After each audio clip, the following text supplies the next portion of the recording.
Zero is a tool. The Roman Empire had no zero, thus had no objective way to equate debt. Rudimentary numerals were invented by the Indus peoples, not Romans.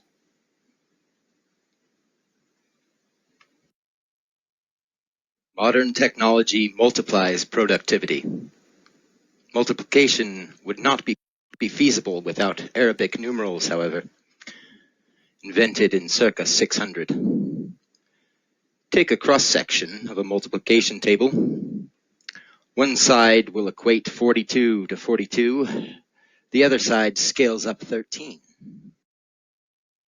The significance of 13. Sun Tzu, general and author of Art of War, circa 500, claimed, "There is no instance of a country having benefited from prolonged warfare. It is only one who is thoroughly acquainted with the evils of war that can thoroughly understand the profitable way of carrying it on." The 13th chapter was on the use of spies, enumerated by numerals. America is currently in prolonged warfare, but which certain minds profit.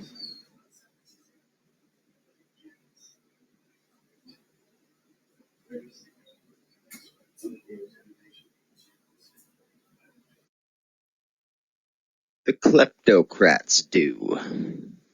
American taxpayers are not paying the previous slide's military expenditures in an active measure, but passively condoning the compilation of an unsustainable debt. I'm going through the monetary policy report here, and I'm going through your comments, and I almost don't see anything about that number on the screen behind you. It's just constantly rolling there, and it's a debt, and maybe it doesn't mean anything, and sort of maybe it does. Do y'all ever talk about that in your committee? Do you ever contemplate that in your position? Well, I've discussed this previously with this committee. I understand, but we didn't get it into the report today as one of the driving factors and something we ought to be thinking about. So how did it affect you all when Illinois was downgraded? Their bond rating was downgraded to the first of the year, and they are paying what one analyst said is the highest differential in our history. Now, that's the reason they're having to pay more and the bonds being downgraded is because they can't afford to pay the bills, basically. And if you hold their bonds, you may not get paid. If you went back to Detroit when it filed bankruptcy, bondholders only got 74% on the dollar.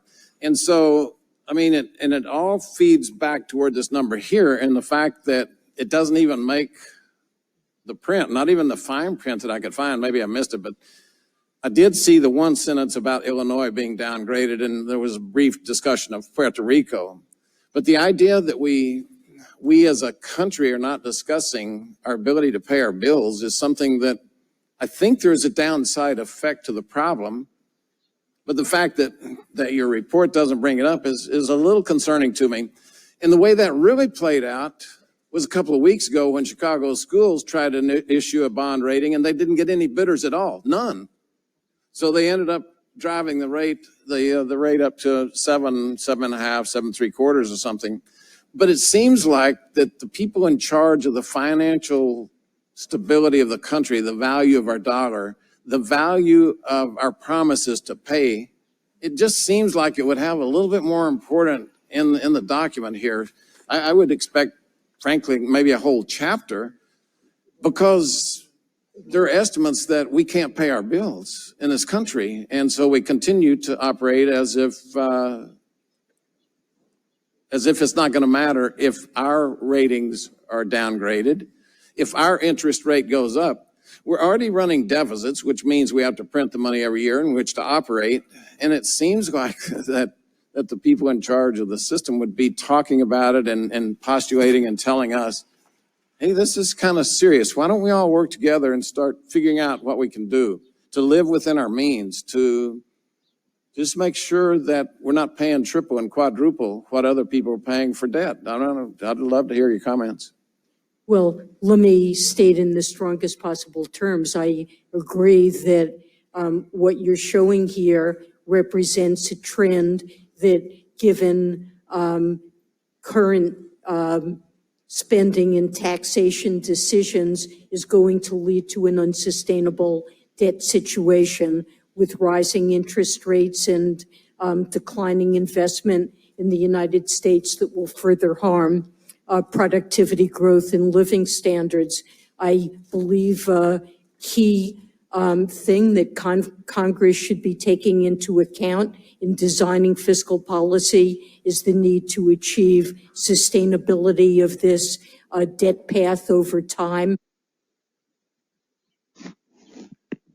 That is not their focus. Ignoring Occam's razor, the law of parsimony, which states, do not multiply an entity beyond necessity. The Federal Reserve has multiplied fiat beyond necessity, reducing its congruent value. Americans have been in this situation before, though. Listen to our patriotic friend Thomas Paine in his book, The American Crisis, 1777. This method of considering men and things together opens into a large field for speculation, and affords me an opportunity of offering some observations on the state of our currency, so as to make the support of it go hand in hand with the suppression of disaffection and the encouragement of public spirit. The thing which first presents itself in inspecting the state of the currency is that we have too much of it, and that there is a necessity of reducing the quantity in order to increase the value. Men are daily growing poor by the very means that they take to get rich, for in the same proportion that the prices of all goods on hand are raised, the value of all money laid by is reduced. But the grievance has now become too general to be remedied by partial methods, and the only effectual cure is to reduce the quantity of money. With half the quantity we should be richer than we are now, because the value of it would be doubled, and consequently our attachment to it increased, for it is not the number of dollars that a man has, but how far they will go, that makes him either rich or poor. These 2 points being admitted, viz., that the quantity of money is too great, and that the prices of goods can only be effectually reduced by reducing the quantity of the money, the next point to be considered is the method how to reduce it. That is the next point to be considered. America's debt has never been higher. If I were to make $1 a minute of every minute for every day, when would I reach what amount? On one day, I would achieve $1,440. In 1 month, $43,200. At that same rate, it would take me 23 months to make $1 million. For 1 billion, it would take me 1,916 years. For $1 trillion, 1,916,666 years.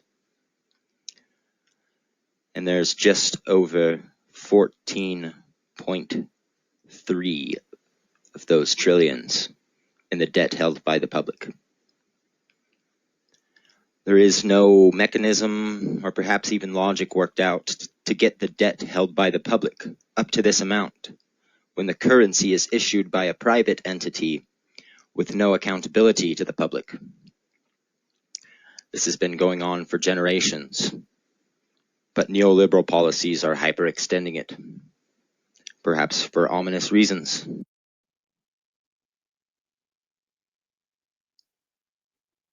You can see the bubble.